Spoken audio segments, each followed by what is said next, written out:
I welcome every one of you to our God's Word Fellowship broadcast in the name of our Lord Jesus Christ. I am Vanita Santiago. God is good and His mercy endures forever. Before we get into my message, let's pray. Father, we come into your presence in the name of our Lord Jesus Christ. Father, we thank you so much for this day, Lord. Thank you, Lord, that you are good and your mercy endures forever. Lord, you are good and your faithfulness endures forever.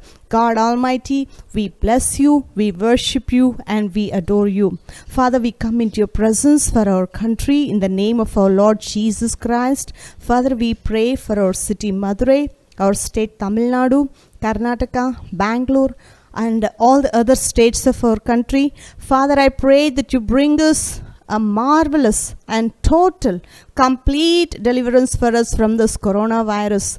In the name of Jesus Christ, I bind all the works of the enemy behind this virus. In the name of Jesus, every scheme, every device, every conniving weapon of the enemy be broken and destroyed.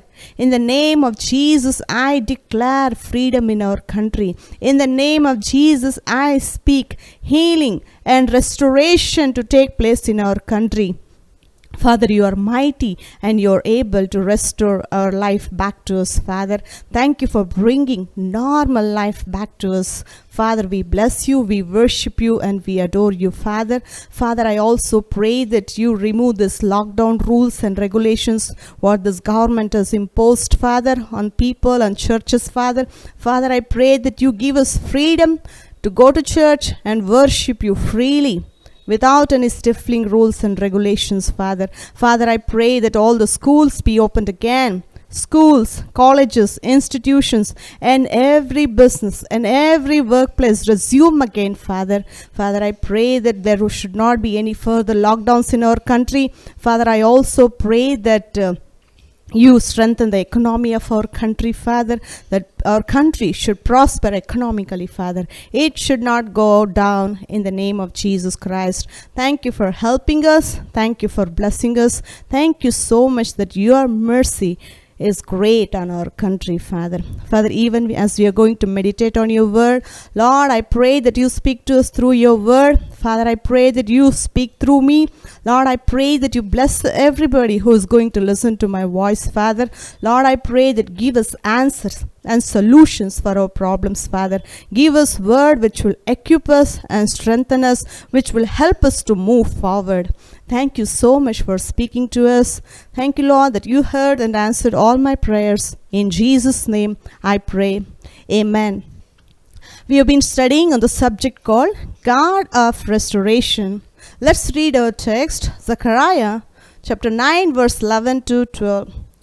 As for thee also, by the blood of thy covenant, I have sent forth thy prisoners out of the pit wherein is no water.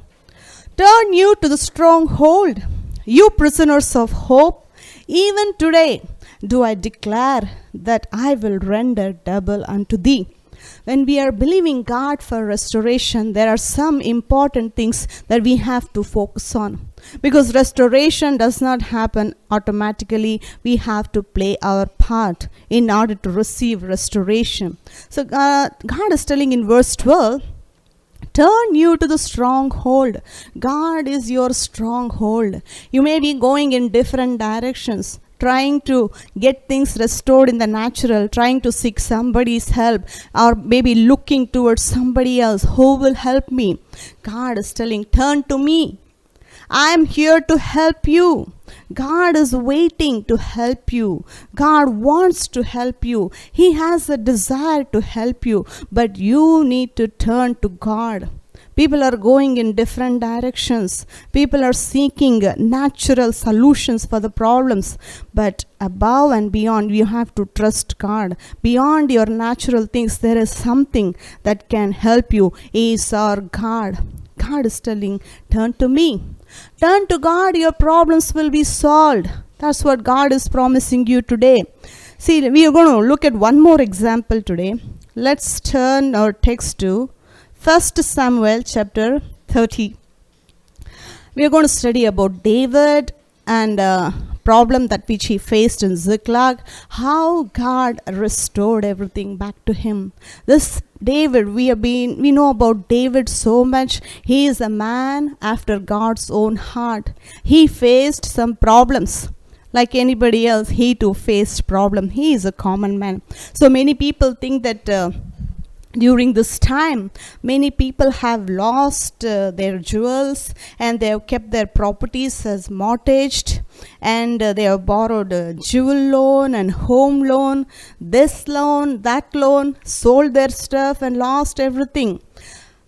People think that no, especially believers, devil is targeting me. I am a special target for devil. That's what devil is trying to convince every believer, that he is is targeting especially them. Actually speaking, devil is targeting everybody.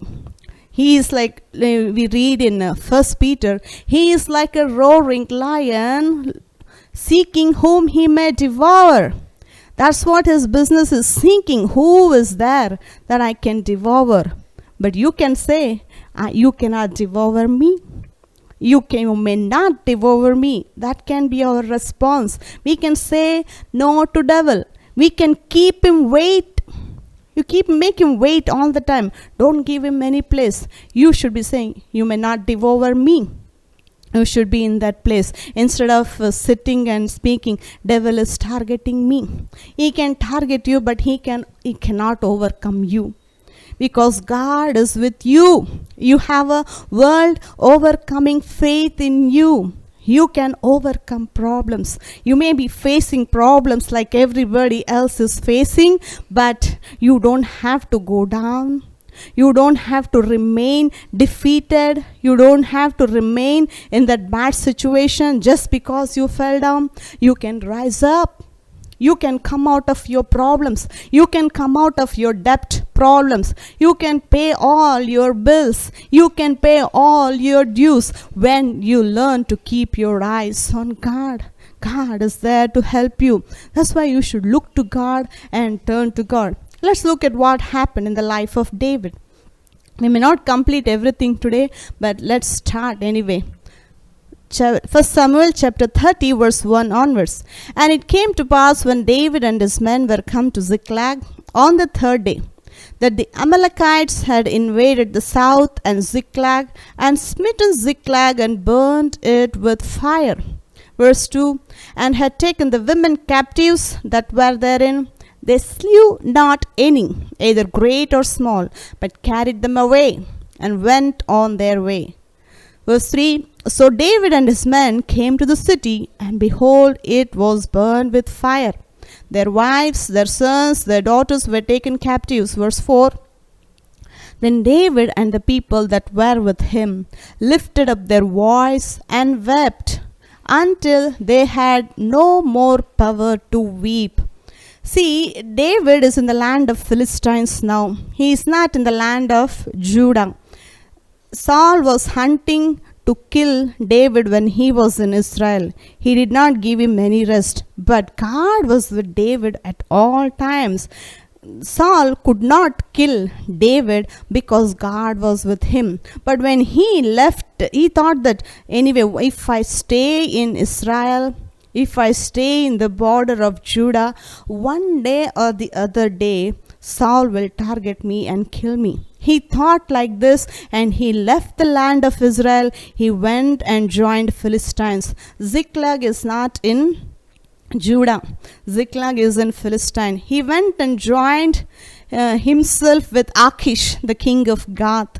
He lives with him and he serves him. Actually, 1 year, 4 months, he will sojourn and he will live in the land of Philistines. Actually, before this happened in the life of David, that all his wives and sons and his daughters and everybody was taken captive. Before this incident, what happened? That he was about to go and fight against Saul. But the Lord of the Philistines will say, David, we know about David. This is the guy who they ascribed some song to David. You remember, as soon as he defeated some of the people in the war, and as soon as he comes to Saul's territory, in Saul's kingdom, some women will sing songs concerning David by saying, Saul killed 1,000, David killed his 10,000s. This song had become famous concerning David. Even this Lord of the Philistines, when they look at David in the war, they will say, this is the guy. Don't you remember the children of Israel, how they sang songs concerning this man, that Saul killed 10,000 and David killed his 10,000s.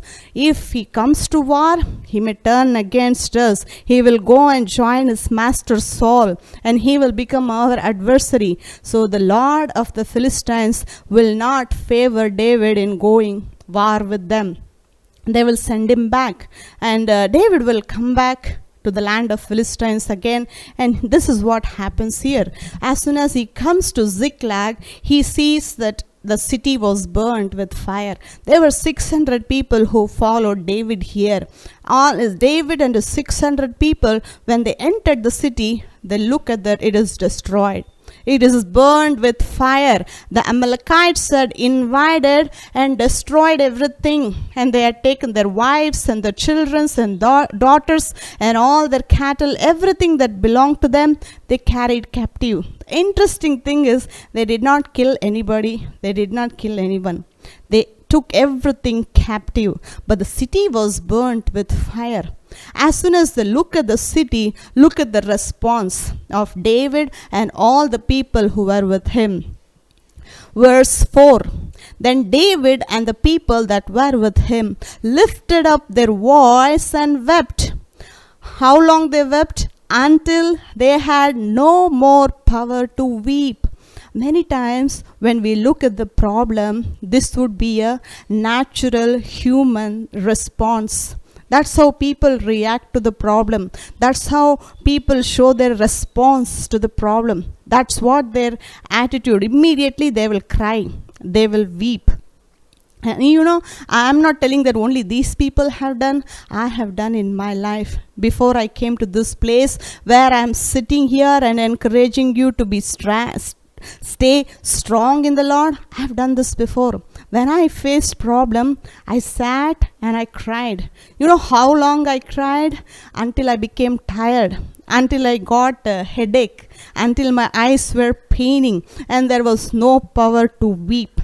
I had no strength. I have wept so much in my life when I faced problem. I used to lock myself in the room and cry out to God, only crying. Many times, sometimes people pray like this. They cry and tell God about their problems. Oh Lord, this happened. Oh Lord, that happened. Why did this happen to me? Why is somebody else is doing well? Why is it with me? Why is it with me? We question God by pouring out our problems to God. There is nothing wrong in telling your problems to God, but it should not become a habit, and when you come into the presence of God, only tell about your problems. God knows your problems. You can see David, he's a man after God's own heart who loved to be in the presence of God, who was strong. He is crying here. And David, all the people who were with him, lifted up their voice and they wept. They wept so much, everybody, because they have lost their wives and daughters and sons. They lost their families. It's not easy in the natural to control our emotions when you lose your family like this. Then what's the hope? They lost everybody. See, when many times we don't understand the value of people when they are with us. We fight and we fuss and we speak against. But when they are not there, when we feel their absence, that's when we will feel the importance of those people. See, I loved my dad so much. My father is like very close friend to me. I loved him so much. He loved me so much.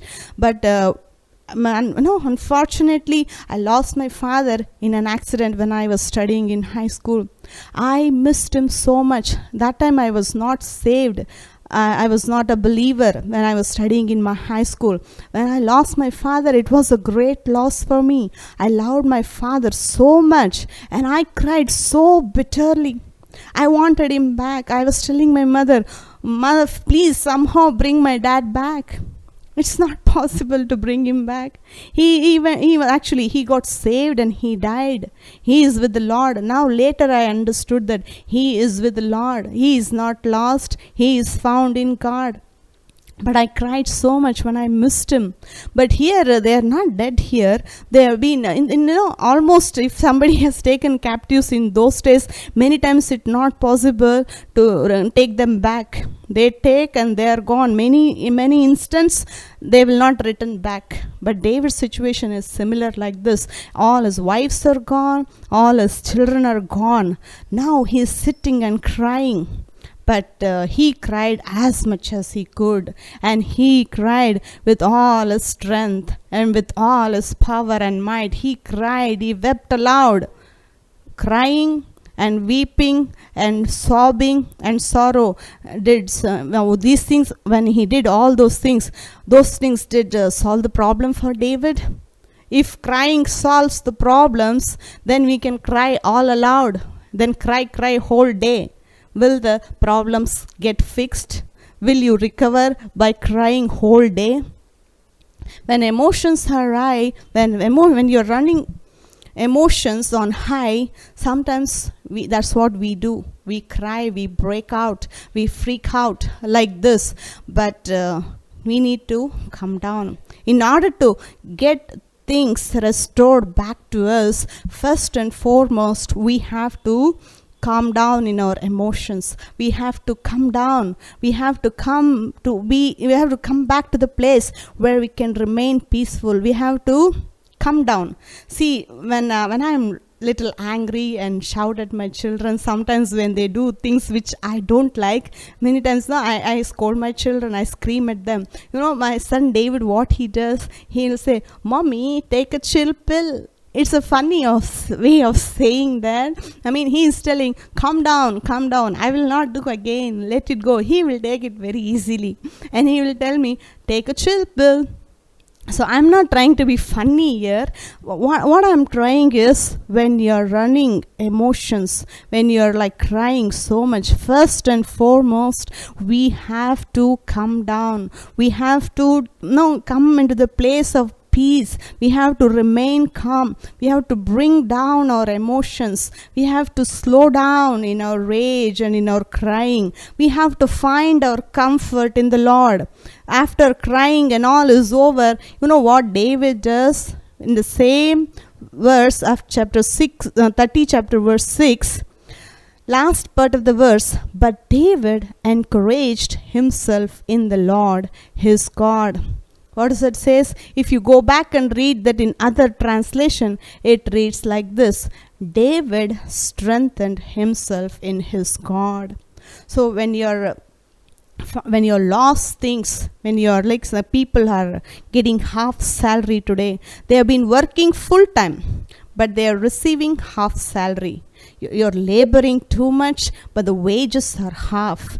You will not be satisfied about this. The devil is stealing the rest of your salary. You should pay attention and calm down and think about it. Devil is taking your wages from you. Devil is stealing from you. When you are already working for something, when you are getting the part of the salary for all that you are working, how do you feel? Do you feel joy about it? Yeah, I'm working for half salary. Everybody is getting half salary. I'm also getting half salary. Obviously, we don't feel like rejoice over that. It's sad. People are working for same hours and getting half salary.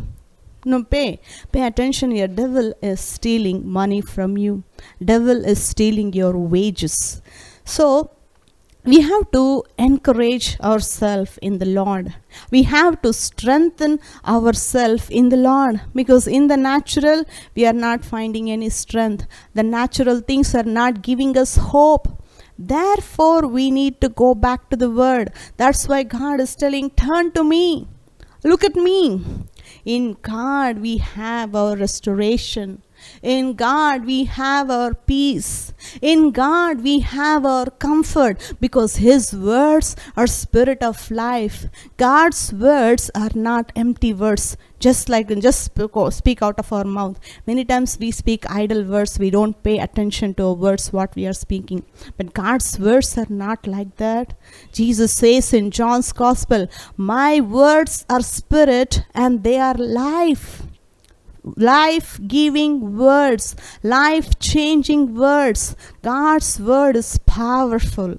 It can change your life. It can change the life of your direction, where your life is going, and bring you to the right track. So where are you running in your life? Are you running with God? Are you running with the word? Are you making decisions in your life based on God's word, or are you making decision based on your salary and income, that what you are getting in the natural? If you want your life, the things complete restoration in your life, you need to look to God. God is promising, turn to me that I will pay everything back to you. So David, after he cried and after he finished his crying, he strengthened himself in the Lord. After he was strengthened himself in the Lord, one thing that David does, we are going to read that, and in the next week, let me give a little introduction and finish that with today.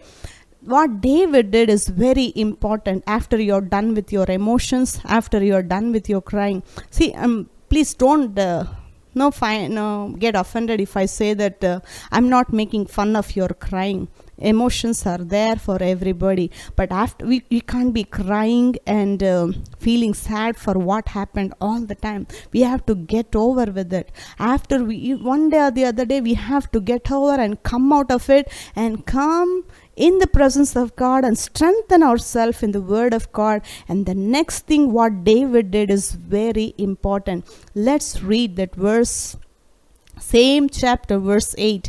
And David inquired at the Lord. David inquired at the Lord. We'll continue this verse in the next message. You have to inquire God concerning the situation. We need to ask God for help. We need to seek God's wisdom concerning the matter. God will reveal it to you personally, what you have to need, what you have to do about your circumstances, and what you have to do in order to get things back to you, in order to receive that restoration from God. Inquire God.